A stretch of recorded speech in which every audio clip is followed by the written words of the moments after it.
Welcome to this, your appointment viewing here on NewsX in prime time every weekday. We have 5 months and more than 100 episodes, 100 hours of programming, hundreds and hundreds of entrepreneurs, thinkers and wealth creators with a single purpose in mind. We have to be thinking about giving space to our own companies right here that are doing brilliant jobs in innovation and execution. We are all in the same boat called Team India. We need to succeed together. We bring you their stories, their ideas, their hopes and their challenges, and have been committed to doing this for a long period of time. We do this in partnership, of course, with Business World, and let me quickly put the introduction of the panel together. Joining us now, we have Piyush Jain. He's co-founder and CEO of ImpactGuru.com. Mr. Kushang, co-founder and CEO of Supply Note. Meghna Narayan is joining us, founder of Slurp Farm. Rachit Chawla, founder and CEO of Finway Capital. We also have Harsha Karunamanchi, founder of Kritsnam. And we have Rohit Manglik, CEO of EduGorilla, and as always, the editor-in-chief of Business World, Anurag Batra, joining us. Anurag ji, set up the conversation for us. Start by asking Harsha, what has been the experience doing a business which is about water or water conservation, and your customers are primarily government and private companies. So how have been last 7 months for you? It has been very tough. So the government has pulled back the orders that it has verbally committed because of the loss of funds. In India, primarily water is free. So this is a huge hurdle.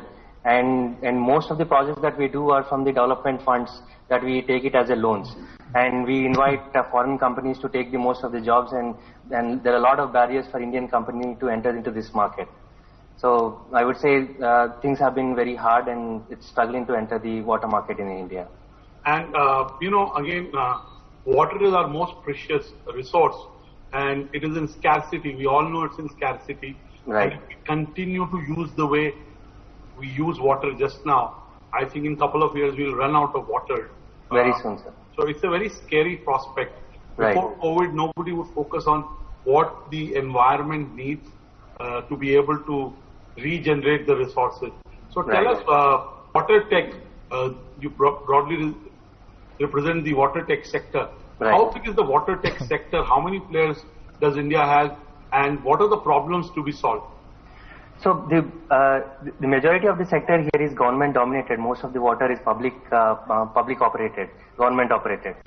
If you see the statistics, 89% of the water is used for the irrigation, 7% to 8% used for the industries, and 3 to 4% is used for the household. And majority of the players in the in water sector in India are European dominated. And we take the loans from the banks, ADB and World Bank, and these are development loans, and we invest into river management and canal management. But these loans at the end turn out into non-performing assets because we don't charge for the water. There is no incentive for people to for the departments to. They think it's free. Our mentality is water is perennial. It is free. It is free. Continue to be there. We don't. It's our birthright to have water. So I think that mentality of not taking the reality of water being in limited supply, I think that mentality has to change. Let me raise Piyush Jain. Piyush, as Impact Guru, you work with corporates, you work with healthcare workers, you work with NGOs, you work with the whole ecosystem to be able to sensitize them towards attaining the SDG goals. And India has a unique issue. So tell me, what are the issues that Impact Guru is tackling right now? And in some way, you represent my belief that every business needs to be a impact business. We don't need to have separate kind of businesses that make an impact. Every mainstream business has to be an impact business. So tell us, how have been the last 7 months in terms of people focusing on the SDG goals, and post-corona, are we more sensitive and more geared up to solve these issues that confront our country? Great, Anurag. Thanks a lot for inviting us. So first of all, the Sustainable Development Goal that Impact Guru is focused on is basically health and well-being. And actually, it's very unfortunate in India that every minute about 30 people get hospitalized.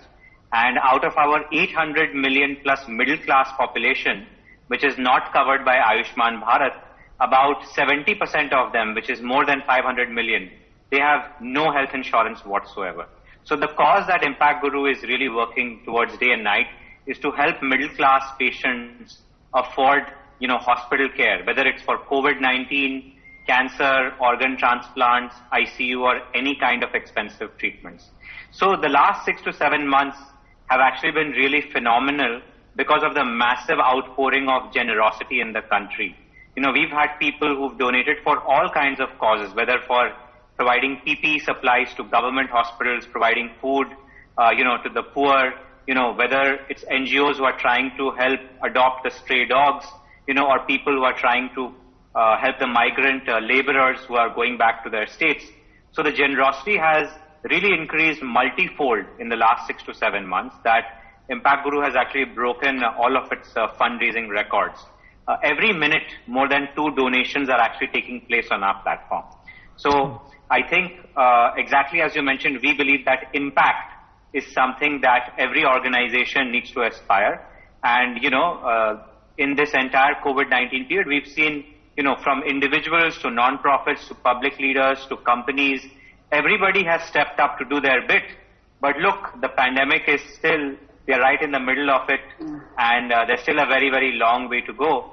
And we look forward to everybody's support to continue on this journey to help every single person who requires that kind of funding help through Impact Guru. Piyush, we wish you luck. Give us a sense of money you raised in the last 7 months. And, what is the outlook for the next 6 to 9 months in terms of your fundraise? So we've raised more than 100 crores in the last 6 to 7 months, all in the form of donations, which people do not need to return back, with about 80% of that going towards healthcare related causes. I think as we look forward from here, we're only looking at that to scale as the country is opening up further, and people are also becoming more and more open towards alternative financing for their healthcare expenses. Even though interest rates are low, it's still fundamentally very difficult for people to get loans, with banks and NBFCs still being a bit shy on lending because of the rising unemployment in the country. And the reality is that, reality is if you have 25 lakh requirement, a bank will not want to give a 1 or 2 lakh rupees loan to you because that will not meet your funding need. And so I think people have realized that crowdfunding is mainstream in India and it can really solve a very significant problem. Recently, Anurag, one patient raised 1.3 crore rupees in 10 days' time on our platform for their cancer treatment. And I think that's only been possible because of the rise in smartphone penetration, the rise in generosity, and the rise in internet payments penetration, through UPI and many other alternative ways that people are transacting. Kudos to you, Piyush. Let me go to Kushan. Kushan, when COVID happened, not only the demand side was disrupted, the supply side saw a huge disruption. Now you're a supply chain and a supply tech company. Tell us what has happened in your space and how do you see the next 6 to 9 months? First of all, Anurag, thank you for having us here. So the last 6 to 7 months have been like a smooth curve actually, which went down very sharply, and now it is coming back actually. So as you know, the demand is something which the government has been focusing to revive, and for that, the supply chain has to be there up to the mark, right? So we as a company, SupplyNote, we provide tools in the focused on food and beverage industry, and we help the overall procurement to become digital and make it seamless, right? So we have seen a huge dip on the user side when people were looking out for options and they were looking out for suppliers. There was a huge dip in the month of April, May, but soon afterwards, June and July, we have seen a sharp rise again. There have been, the signals have been encouraging, and we are hoping that we'll see very good traction in the coming months. We are almost to 70 to 80% of capacity pre-COVID, and hopefully we'll be crossing that on the platform. Also, we have seen a lot of innovations happening in the industry, especially the need to understand how they're spending has increased, and SupplyNote plays a very critical part there as well. So overall, industry-wise, I'm seeing the overall return coming back, but definitely there was a huge downfall. And Kushank, what are the threats and opportunities? So what are the problems to be solved, and in turn they may create opportunities for you as a company? I'm talking of the sector. I'm not necessarily talking of your company. So give us a sense of what are the issues that we deal. For example, the cost of supply chain in India is 12 to 14%. If you compare it with most advanced countries, it's 8%. In some countries like Germany, it's as low as 6%. So if we can bring down the cost of logistics for companies, we can make companies more profitable and hence grow the GDP. So give us a sense of what are the issues that we are dealing with. Yeah, so Anurag rightly pointed out, the cost of operations in our country is very much more. A lot of that goes to the manner in which we manage supply chain today. So it's mostly offline, and we are losing more than 100,000 data points on each transaction we are performing, because there are multiple stakeholders and the communication is pretty much WhatsApp based or a call based management is what we are following today. So to bring down the cost of operations, which is of critical essence considering the impact which is needed at the bottom line of the SME and the MSME of the Indian country. So there a digital transformation is required, and that's what we are focusing on as an industry. A lot of effort have been put, and we are seeing good adoption. So one of the biggest threat is that early, while the pandemic started and before pandemic, the adoption was slow of the online solutions. But now as an opportunity, what we are seeing is that there's a very good attraction towards digital solutions, and people are keen to understand. And obviously the mobile penetration and mobile based solutions have helped the industry to adopt faster. So that is what is encouraging for the industry overall. Thank you so much. Let me bring in Meghna here. Meghna, the consciousness of every individual has gone up in terms of the kind of nutrition they have, the kind of food they eat. Immunity is linked to the food you eat. Of course, immunity is also about good quality hygiene. It's about good quality sleep. It's about good quality movement and exercise. But food in India is a big, my driver was jokingly saying the only two people who made money in COVID, one is the food guys, and the other is the pharmacy guys. He was saying it to me in a very crude way yesterday. But you manufacture, food products that are higher up in the value chain, but are better for human body. So give us a sense of what's happened to your company and your domain in the last 7 months. Sure. Thanks again for having us. Whatever folks here have said really resonated with us. That curve that the team at Supply Note saw is what we saw as well. Sort of everything went into shutdown in March. But as you were saying, the conversation on healthy eating is no longer something people are doing a little bit of the time. It is what they are doing all the time. They're thinking about it all the time. And it almost feels like we've been saying this for now 4 years about eating well, eating healthy all the time, right? And removing trans fats, removing refined flours, eating traditional Indian grains like millets, like ragi, jowar, and so on. Then you won't have to eat the vitamin pill, and pharmacy businesses won't have to soar, right? So the idea is to eat a wholesome diet all the time. So that, I think, that given that conversation is back to the center of the plate and the drawing room all the time, we have seen a huge uptick, in terms of traction, both and especially online, right? So I would say we used to be a 50-50 online-offline business. We are now a 90-10 business, which is 90% of our sales come from our own website and e-commerce platforms, and that has seen a huge, uptake. Dare I say, Meghna, your product, I live in Delhi in Defense Colony, and there is an organic store there. I buy your products from there for the last few years, maybe 1.5, 2 years I've been buying that. And, I agree with you that the kind of nutrients Indian traditional, food are underplayed. We possibly don't need vitamin pills if we eat some of the nutrients that we are supposed to get from our natural food. So I'm totally with you when you say that. But give us a sense, like you said, 90% is now through e-commerce, 10% in modern retail. But give us in terms of numbers. Are you, if you were in February at 100, are you at 150? Are you at 200? Are you at 70? What kind of numbers? We're at 200 now. Yes, Basically. clearly the adoption of such food is growing. So that augurs well. You all need money to be able to run your businesses. And so let me bring in Rajat. Rajat, you run a financial marketplace where SMEs can take loans. Give us a sense through numbers, what's happening in the economy, what's happened in September, October, and how do you see the uptake of credit and money over the next 6 months? Rajat?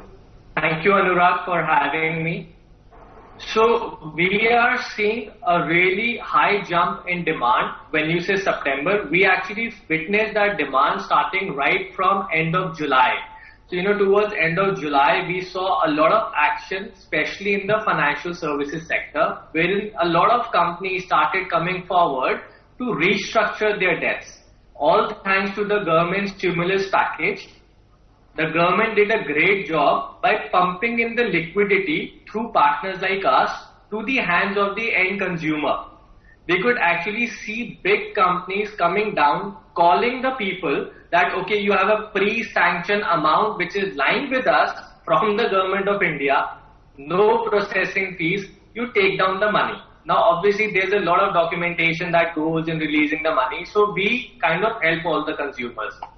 But having said that, right from first week of August, we have seen a great surge in demand, not just in debt, in terms of the mindset of the consumer.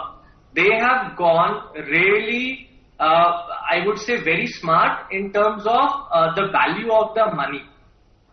They want to restructure their debt. They want to restructure the kind of services they were getting before.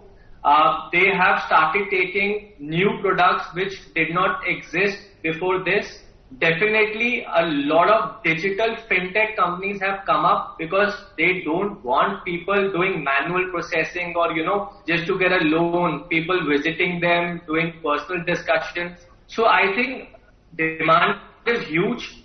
When I say demand is huge, definitely at ground level, certain companies have scaled up. Like, for instance, Meghna.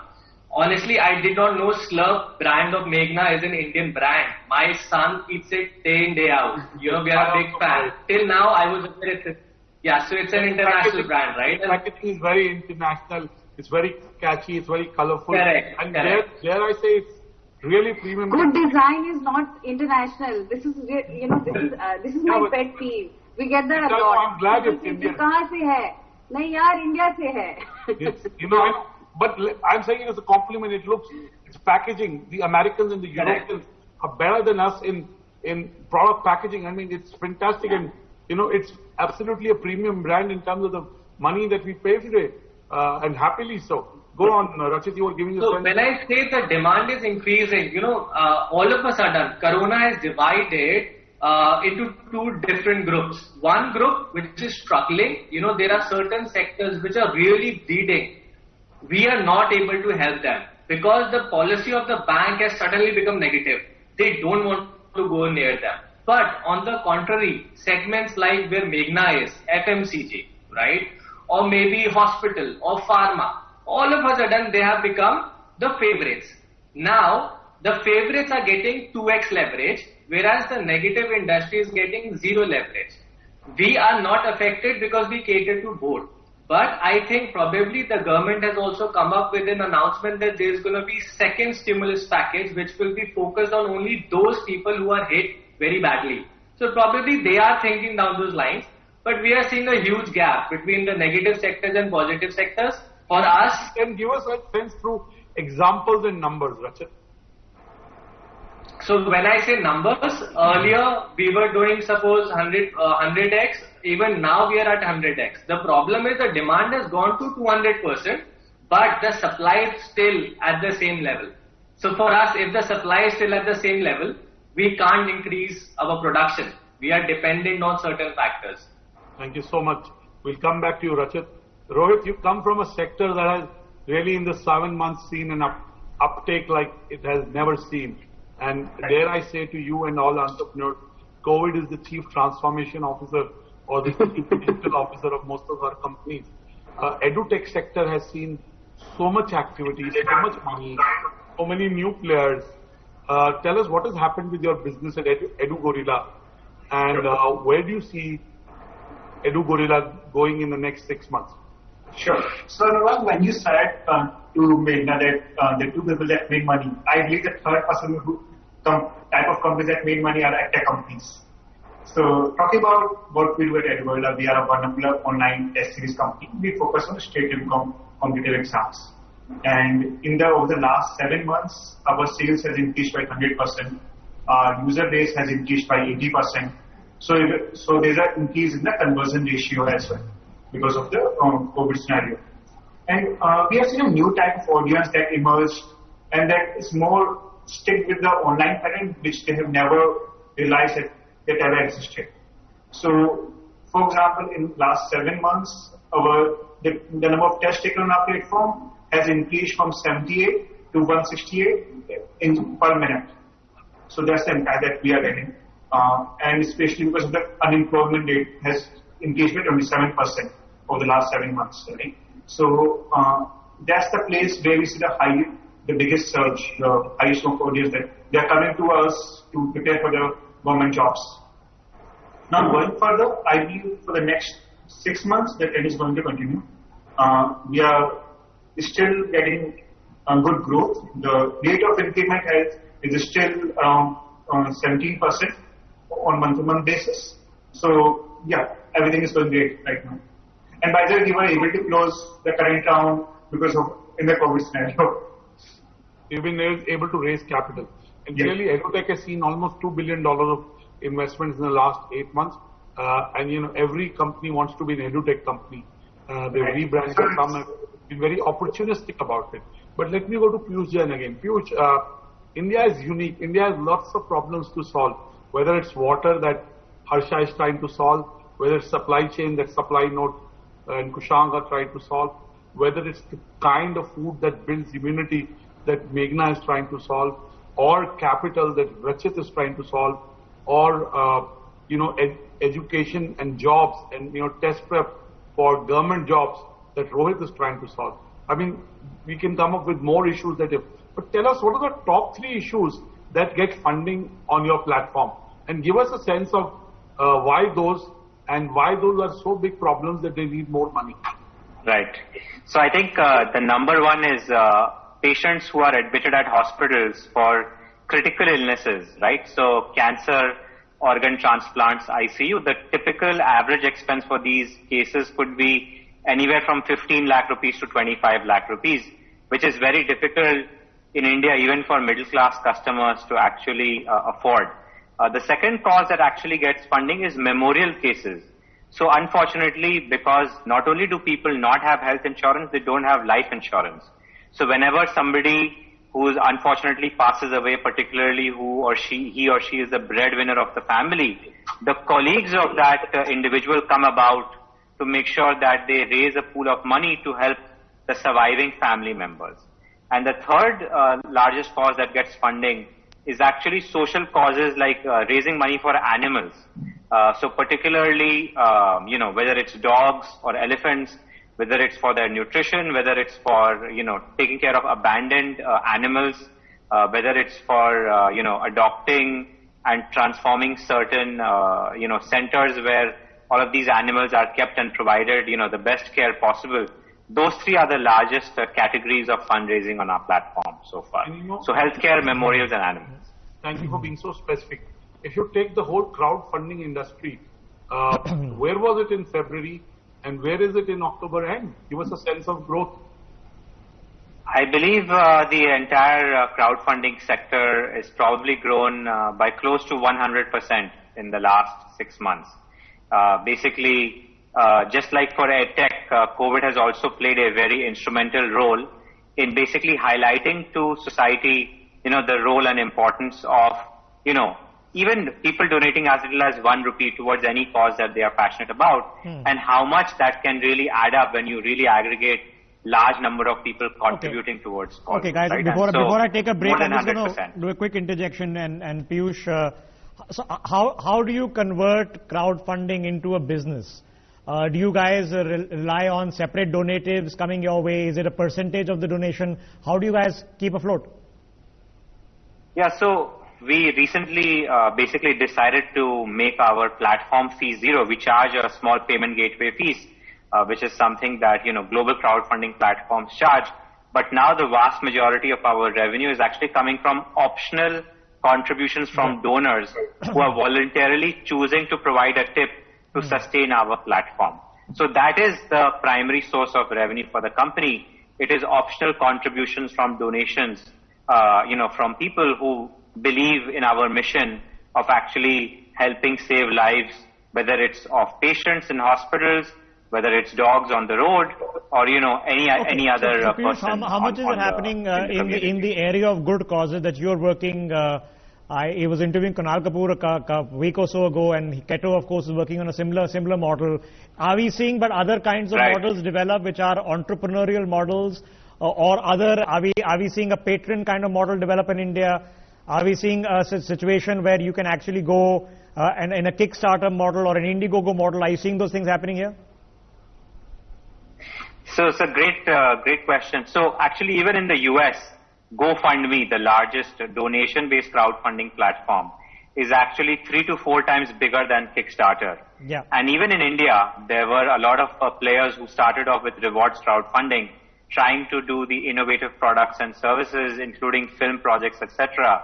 The reality is that they have not been able to scale up as much as the donation crowdfunding platforms. It's counterintuitive perhaps, but actually the supply of money, if I go back to Rachit, he was talking about that, is much more from a philanthropic standpoint as compared to people buying innovative products and services which are available in the Indian market on the Indian crowdfunding platform. Because there is a logic. And so, there's a logic of, pre-buying an idea or pre-investing into a product, not just investing into a company. So let me put that to Rachit. Rachit, you mentioned that there are two sets of companies.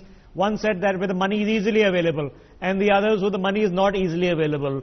Do you advise them that, listen, hey guys, there is a chance that you can try to give a shot at crowdfunding?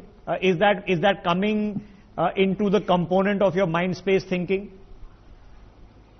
So honestly, this is something which needs to be done from a higher level, which is the government, I believe, because these policies are somehow so connected at a macro level that only when they tell the bigger guys or other bodies like RBI and the guy sitting at the top, only then these sectors can get good effect. Because see, when we talk about capital, huge amount is needed. It will not be solved by a group of maybe investors. It will be solved as a holistic. Yeah, so Rachit, converting the theory into practice. I'm saying, let's say you take the hotel industry, right? So they are in a soup, recently opened for the entire lockdown. They're selling bookings for next year. You buy now and you utilize 1 year from now. Restaurants and hotels were doing the same thing. You take a coupon now, your spas and salons, and you can claim it for 1 year. So you forget the banks having to convince them that you will be viable. Don't wait for government bailout. Get people to directly invest in the product that you can offer them at a later date. Is that a logic of funding that could happen in India as it's happening in other parts of the world? See, as I said, in India, this is something, if the platforms are easily available and there's a lot of consumers who are literally going to buy it, only then it's possible. As on today, I don't see enough innovative platforms, to be honest, which are available in order to help such kind of things. That's a good problem you've isolated. Okay, let me rope in Meghna on this. Meghna, during the actual lockdown, we're not in lockdown, we're unlockdown, I don't know, 4, 5, 6, whatever we are in. Did you guys have these internal meetings that, guys, while we are waiting and our supply chains and our physical stores don't work, we want to go out there and be, pre-selling, giving out coupons? Were these ideas discussed even in a space as important as yours? Absolutely. the only platform that worked during and even was our own website. So we were doing pre-orders on products that we didn't have the ability to even make at that time. But we said, we will ship them the moment, we're ready to make them. That might be a month, it might be 6 weeks away, and people were buying them, right? So it is possible to do it. I don't know if you can, sell a product for next year now. Maybe a sort of hotel, luxury hotel or a luxury vacation that people are dreaming about maybe. But I think for a food product, you maybe have a sort of 6 to 8 weeks. Yeah, but you can sell a coupon for it where somebody invests now. It's like an investment in you for 6 months later. Let me ask the same question to if I can, Kushang. We have gotten into the past 4 or 5 years. The concepts of incubation, round day fundings, of not doing the traditional thing of first you take loan from family and friends, then you take loan from bank, and the IPO comes many years later when you go to public funding. Now it's reversed. You get investors in at the very beginning, and IPO may or may not come. When it comes to sourcing directly from people who are buying into an idea, I'm not talking about angel investors, I'm not talking about startup incubators. Do you guys discuss this in your own community that, listen guys, it's an option of funding we need to consider?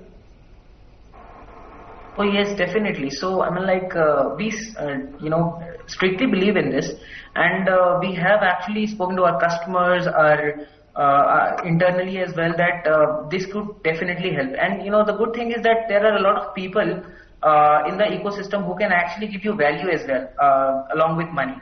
So we definitely believe in that, and with desired regulations, we can definitely open up that line as well. So internally, so you're saying the adaptation is happening, and we just need now just to gather some momentum on its own, where an entrepreneur can list their product or idea on a website and fund it. And once you fund it, you can then that pays for your production costs. Let me get Rohit into this conversation. Rohit Manglik, in a very real sense, as we're looking from the example that Piyush has just given us, that there are people out there now who are willing to voluntarily pay for a service even though that service is performing a charitable good cause. So if his majority of his funding is coming from voluntary subscription, that means people are willing that you guys are doing a good job, you have a good platform, and we don't mind giving you funds. Is there a logic emerging that for online and virtual services or service provision, that the mindset is now that we should be willing to pay for this? It can be that somebody is more than happy with a 40-minute Zoom meeting and somebody says, no, I want to buy into a Zoom license. Are you seeing that marketplace emerge? In the very beginning, when we talk about friends family fees, right, when the age is around 30 to 50 lakhs, right? So in that amount, yeah, we can go for people who just want to put in money because they're great thing, right? But the market has emerged over the last 1 decade, or 2 decades, right? So now the funding is more towards your P&L of what impact you are taking this, right? How you can make it a sustainable business model. And that's how the whole trend has shifted. So even if you check out the angel networks, the HNIs, the VC firms, so most of them will ask you for your balance sheet. Yeah, no, but the question I'm asking is, are people out there, this applies to the industry that Anurag is in, that I am in, and we are asking the same questions. Are people out there willing to pay for a .com news story, right? Are you willing to pay $5, $10 subscription? Because earlier, that wasn't the model. Are we finding people who are willing to pay for virtual services? I feel that there are very few. So you mean in terms of funding or in terms of... No, willing to pay for services so willing to pay for services. Piyush's customers are willing to pay him a premium. In fact, a premium over and above for his services. Yeah, people are, right? So in the AdTech especially, people are in fact paying the premium. So for example, in the pre-COVID area, even our price was around 70% of what it is right now. Okay. And people have accepted it. Even the number of transactions has increased by 100%, even though traffic was increased by 80%. Okay, so good. So there's a price realization happening, and there's an organic market force driven price realization happening. which is fascinating. Let me get Harsha back into this. Harsha, you know, this transition, both in products and services to providing them online, where initially the model would have been provide a deep discount to do customer acquisition. Is there a mindset change where people are saying that I'm willing to pay what is a reasonable price, not some 20 rupees to do a delivery? No way in heck is anybody making a profit anywhere on 20 bucks to do a delivery. Are we seeing a price realization emerge as we're exiting this unlocked down phase? So we're into the water management sector. Yeah. So here, initially it used to be a product. We used to sell a product altogether, but now people are moving to subscription models. So you don't sell the product at a time, but you sell them subscription per month or per quarterly.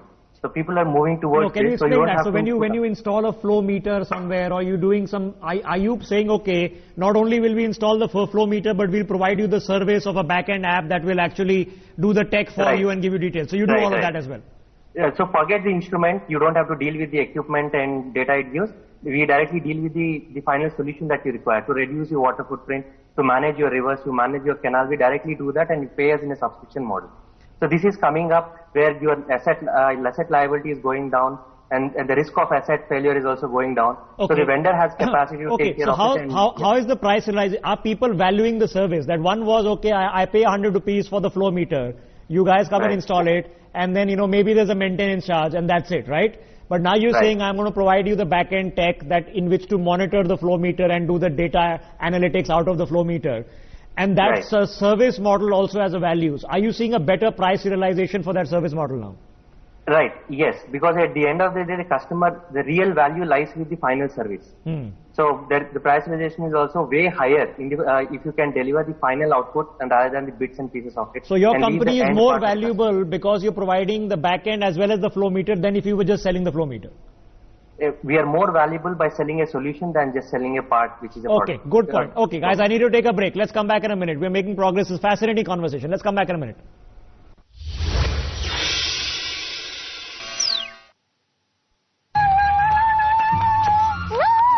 साफ रहना अच्छी बात है।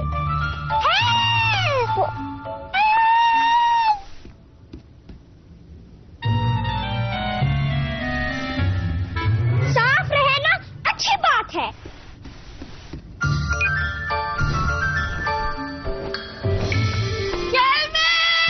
Add clothes mid-cycle. Kelvinator washing machine with add garment feature. Kelvinator, ready for anything. The Chanel Dulux Ambience. Colors, finishes, or special effects. Personalize your world. कल्याण पेश कर रहे हैं 4 level assurance certificate. कल्याण से खरीदे हुए गहनों को कभी एक्सचेंज करना हो तो उसका हिसाब, बेचना हो तो उसका हिसाब खरीदते वक्त ही आपको मिल जाएंगे। इंडिया में पहली बार कल्याण ज्वेलर्स का 4 level assurance certificate.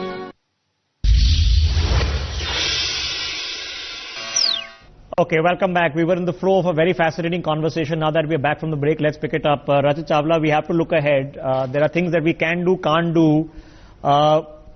Given where we are right now, what is the intervention required? Because I frankly feel that there is an intervention required in just making people think that Indian companies are very happening and there are great products and innovations happening right here. So that's why this show is happening. Where is the intervention required, Rachit, in the models that you work for? You already isolated a problem for us. Now help us find a solution. So the solution is divided into two parts. We need to increase the demand on one side and we need to increase the liquidity on the other. So once the demand is there and liquidity is there, I think the entire cycle which got blocked during the lockdown will start opening up. Now in terms of liquidity, I think FDIs are a great way to attract foreign investments into India, because ultimately that will create a lot of jobs, and that will create jobs will obviously create a lot of demand, and it will increase India's economy. It will at least get the economy back on track at the earliest. So I think that is something we should look at. These two aspects are very important. Okay. And apart from this, I think economic stimulus 0.20 version is also coming. So you're looking forward to it. How soon it's coming, we don't know, but you're really looking forward to going through what that stimulus is, and you've identified a very simple and clear problem. that there are certain sectors who are getting an excess of funding available, but the places feeling the most amount of pain and therefore having the most amount of risk are not getting the funding from traditional sources. Let's get Meghna back into this conversation. Meghna Narayanan, this is the third time I've had to mention this because how much you have demand, right? But yes, when you're dreaming, okay, of scalability, are those big dreams on hold? Are the big dreams going, no, this is the time? And how much do you feel is required for something to change for you as an entrepreneur to say, okay, hang it, we need to be in 2,000 locations, 5,000 locations, 10,000 locations, then go global? So I think, COVID brought one thing very close to most businesses, which is your focus on unit economics. Right? We thought actually that we were very, very, careful, and I was very proud of it. COVID provided the tight slap that perhaps we needed, right? And we have really, really focused on, on profitability like never before. In terms of, and it has come without having to degrow. In fact, like I said earlier, we have doubled in size. What we are building is, is products that are good for us, good for the planet, good for the farmer, right? So these are, we use sustainable grains, grains that are indigenous to India. Okay, so I'm just trying to figure out where if you really wanted, so you're saying your top line is growing and your bottom line is better than it was before the lockdown, okay? So that's the best way of running the company. You're in great shape. If you really wanted to go big, if you're thinking scalable, what is the area that concerns you? Is it, look, the supply we won't get? Is it on packaging? Is it on distribution? Or is it that, okay, there's a limited demand. After a point, the demand won't keep up with what our ability to supply the product? So I think it's all of these, right? There's going to be, we will hit we've seen many companies before us and, sort of hit a cap. And I think there's no question, as Rachit was saying, that there is going to be a clog in demand. I mean, people have lost jobs unless there is sort of a very significant stimulus, working capital. Okay, so you're still hopeful of a significant stimulus because you need the economy to be going. And even if what you're saying is making perfect sense, people still have to be able to afford perfect sense. Okay, when it comes to very practical realities, Rohit Manglik, what is the problems that still need fixing? Rohit, if you can hear us, if you can unmute yourself, Rohit. Okay, I think we've lost Rohit there, or maybe he can't hear us. Harsha, why don't you take that? In practical realities, what are the problems that need fixing? Unmute yourself, Harsha, please. Yes. Yeah. So regarding the business in water? Sorry. In practical realities, what are the problems that need fixing? Yeah, hello. Right. Yeah. Harsha, can you hear us? Guys, can you not hear me at all? We can. No, Rohit is Harsha, the question was to you. In practical realities, what needs fixing? Right. So in practical reality, in water sector, we need to fix the water pricing. So that is currently the one that is choking the demand. I hope that is limiting Harsha, after this water is not going to air, and you'd say we should pay for our air too. But essentially, we need to pay for the water because we don't end up paying the water directly. We end up paying more. So if you see our canal efficiency, 22.5 million hectares of the land is supplied by the canal water, but average national efficiency is 38%. It's too poor. In the developed countries, it is around 70%. So because customers don't pay for it, there is no incentive for the managers to maintain a proper professional service delivery. So that is, you don't pay more. At the end, the actual farmers who require the water do not have access to it. This is the sad story, but we need to pay for the water. It's time we start. Okay, so we have had farm reforms. You want water reforms in this country. Rohit Manglik, what do we need to fix still before I hand back to Anurag? Yeah, so there are three things that we need to fix. First is we need a streamlined process for the examination.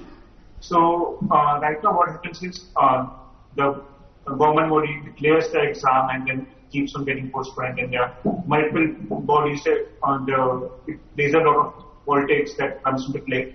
So now we need a centralized body that can streamline each and every process of the examination.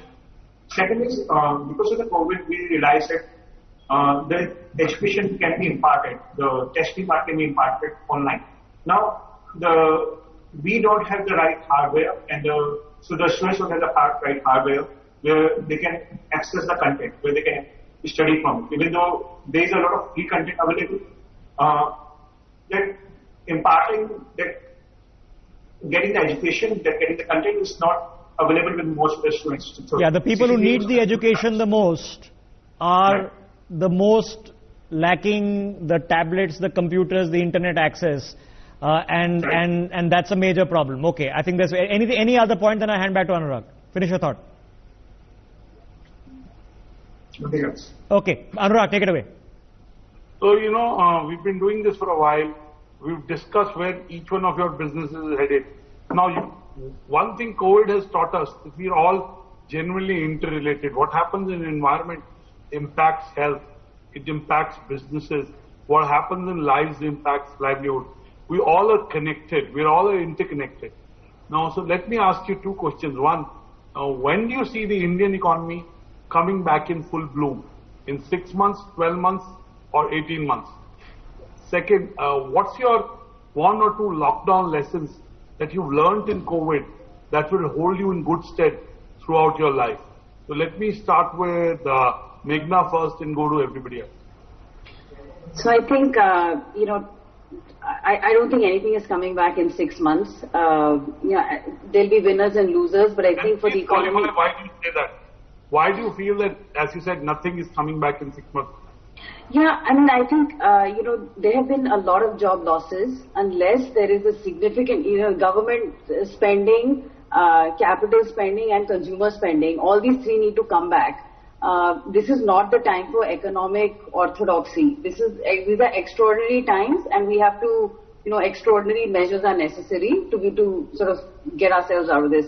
And that's going to take time, right? So I'm hoping, by the end of 2021, we're sort of back where we started. That would be a very good outcome. Individual businesses, there will be winners and losers and sectors and so on and so forth, right? Like we've seen that play out. For us, it has meant that, even within the sector that we play in, there are startups that have folded. People have gotten back to, other jobs and so on and so forth, not fighting the fight. It couldn't continue. They ran out of capital, whatever it is, right? So I think for us, as a company, it's not just Shoravi and me, the other mother who runs Slurp Farm. Everybody in our company understands unit economics right now. And that for me has been the biggest win. From growth to profitability. Earlier it was about growth at any cost. Revenue need not be necessarily more than the cost. We focused on GMVs and valuations and, customer acquisition. We didn't focus on profitability. Good. Yeah. Let me ask Kushank, what's your assessment of when the economy will be back in full bloom? And what's your top one or two lockdown lessons? So I feel the different part of the economy has been hit differently by the pandemic. So I feel there will be a phase-wise recovery because the relief has also reached in a phase-wise manner. The mechanism has been such that even a lot of industries are still not getting the relief. For example, the food and beverage industry, where we operate heavily. The restaurant industry is still struggling with the high rentals, and a lot of regulations is required in that direction. So I see a phase-wise recovery. I still agree with Meghna, 6 months is too short. Maybe some industries will recover. For example, EduTech has blossomed. Some industries will really grow fast, and some industries will continue to see a downturn and maybe take very long to come back. But from a I believe that it will take somewhere around 18 months for a full economy coming back, or maybe more. I am a little pessimistic there because I am still not sure of the mechanisms which the government is following in terms of providing the relief.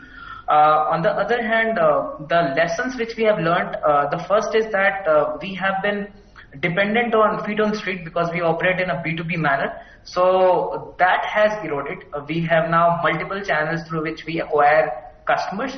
And the second thing is that we have also learned a lesson in terms of unit economics. That is something which you might find common among all the panelists. and that has definitely changed our change. So I will just like to add, it is sustainable growth is what we have learned in this pandemic. Thank you so much.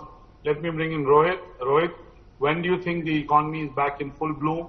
And what are your 1 or 2 top lockdown lessons?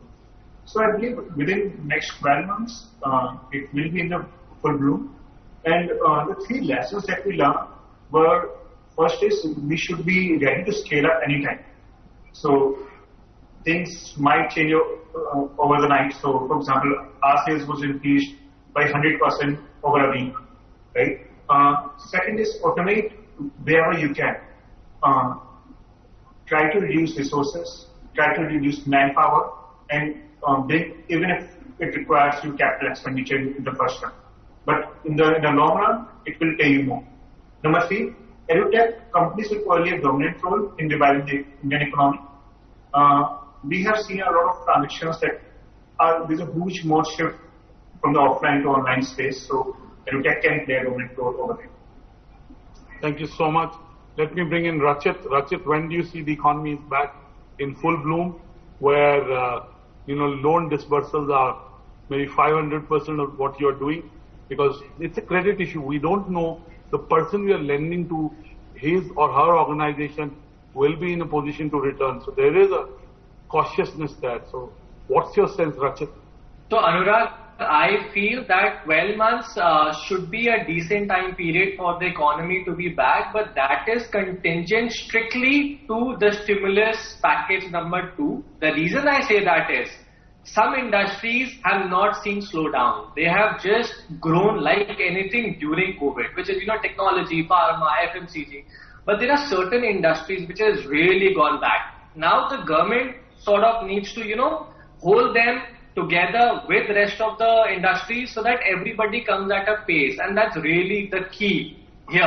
And if government is able to do it, the economy will be back on track very quickly. But if one industry is totally neglected, which is the case right now, I would then extend my period to 18 months maybe. But yes, economy should be reviving very soon. And what are your top lockdown lessons? What has changed in your thinking that will help you run your enterprise better? Yeah, so Anurag, sometimes, you come across these quotes which really hit you when, you're struggling with your cash flow. So I saw a quote which said, sales is vanity, profits are profits are sanity, and cash flows are reality. That is something which COVID has taught us, that we should always focus on having good amount of reserves with us. We should not do business thinking tomorrow will be better than today. We should always have enough cash flows in the bank account sitting idle just for a rainy day. So our focus has really gone down to reducing the fixed cost. Our focus has gone down to maybe increasing variable. Variable won't really bother in the long run as long as cash flows are strong and cash flows are coming our ways. So that is a strong lesson which COVID has taught us. And sky is the limit. Now we used to have huge travel expenditure pre-COVID. But during COVID, the meetings are happening virtually, like this meeting, right? So we save on the fuel cost, we save on the time, we are getting more efficient. Otherwise, I remember coming all the way to NewsX studio. Now I'm sitting in my office, so I utilize that time. So all these things happening for us. The only thing I'd say, in certain parts, the more digital grows, the more the value of physical contact, of face-to-face conversation. What we are doing right now is out of compulsion. We'll have to see what are the behaviors that stick in terms of choice. And I think the jury is still not out on that. Let me bring in Harsha. Harsha, when do you see the economy back in full bloom? And what are your top 2 lockdown lessons? So I think there would be a phase-wise recovery. But even though 18 months would be a good time to come back, but I don't think we'll be going back to the same place as we were. There are some permanent learnings that we learned from COVID, which sectors are important for us, and the essential sectors are going to go high. And the place we are going to come back is definitely not where we went down. And the the learnings that I took from it is same as what Meghna has suggested: unit economics and profitability. And these are the 2 important things. And third is the focus. We have been spread in multiple sectors, but what we realized is focused approach towards profitability and keeping in mind of the unit economics is the key. And I think this is going to go long term with me. Thank you so much. Piyush, you have the final word on the panel. One, when do you see the economy coming back in full bloom? And what are your top lockdown lessons? So I think it's very important to talk about the healthcare pandemic, because until that is sorted, the economy cannot recover, right? And so while of course there's great optimism on the vaccines and their potential, what a lot of people do not realize is that there are 2 vaccine shots that will be required. Yeah. And typically a vaccine for a influenza type of virus is only, the effectiveness is 50 to 60% at best, which means that what a lot of people are not talking about today is the fact that maybe we have to live with COVID in some shape or form beyond 2021 as well, right? So what does that mean from an economic perspective? It means that, of course, as the treatment drugs will get better, and of course there will be vaccines which will have some degree of effectiveness, it's not going to be a permanent solution, right? And so it will be a gradual recovery. The latest forecasts of IMF are that India's GDP will decline by 10% this year, and it's expected to grow by 8.8% next year, right? So with those numbers, 2021 will still be lower than 2019. But I'm not as optimistic as the IMF. I think it's going to take some time for the recovery, for the job engine to kickstart, independent of how much stimulus the government provides. The Indian government has provided pretty significant stimulus with 20 lakh crores. But still, if you compare that to the US, it's still not a lot. With inflation also rising at 7%, you also have a different challenge. If you provide too much stimulus and you have too much fiscal deficit, that also creates certain problems. So economic recovery is going to take some time. I would forecast 24 months to even beyond for it to, go back to our positive growth rates, the kind that we had prior to this COVID pandemic. On the lessons learned, I think anticipation is better than reaction. So actually, I had the pleasure or mispleasure of actually being in China in January. And I was there right until Chinese New Year, and actually could see this actually coming. And so we had the time in Impact Guru to sort of plan out certain things. Imagine if a doomsday kind of scenario happened. So we were well prepared for that. So I think we've learned that we need to anticipate more things, in the future. And I think the second thing is, people are more important than processes, right? Ultimately, our entire organization is working remotely today. I think you have to always evolve with the new times, right? In terms of how to allow people to work from home, how to give them flexible work times. Of course, the pressure to create social impact and to work hard is always there. But, you have to reinvent and re-engineer processes depending on the situation, depending on the circumstances, right? So we will keep on doing that at Impact Guru even going forward. Thank you so much, Piyush. Back to you, Rishabh. All right. With that, do check out impactguru.com, especially if you need some or a case where needs help, can be listed there for crowdfunding. And if you're making a contribution on impactguru.com, remember that a large part of them being able to run the platform is voluntary contributions you make on top of that. So help them do that. Check out Supply Note to solve your supplying concerns. You get your health food now from Slurp Farm. Make sure you're checking out EduGorilla. And of course, if you are an SME looking for a loan, Finway Capital, he's already told you the industries in which the loans are easily available, but I'm sure it's otherwise also. Without a doubt, check out what Harsha is up to at Kritzman Tech as well. Keep reading Business World. Thank you for watching NewsX. We are all in this family together.